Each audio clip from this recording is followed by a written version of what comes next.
بسم الله الرحمن الرحيم. على قناة الدكتور الكوتش إدريس حقيق. تحية جميع المتتبعين في اليوتيوب إدريس حقيق وفي الفيسبوك روبرت اف ام راديو.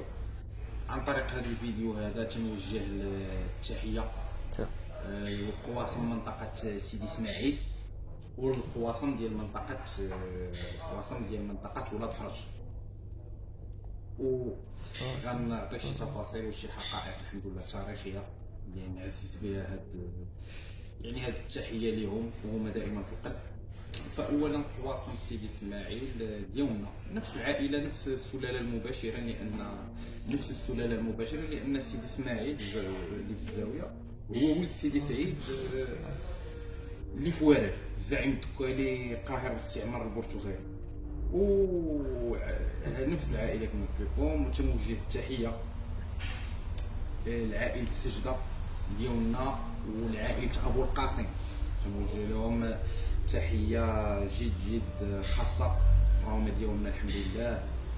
وتنحيي كذلك السياسي السجده اللي كان في مدينه الجديده، اللهم لك الحمد، وكان حقق الحمد لله نجاحات هائله، الا انه اطراف سياسيه في الجديده عندها حزازات، اطراف سياسيه في الجديده وشي اطراف في الوكاله عندهم حزازات مع الشرفاء القواسم ومع تميز الشرفاء القواسم اللي تنصرحوا بها بالتواضع اللازم بدون اي غرور وكذلك بدون اي انبطاح.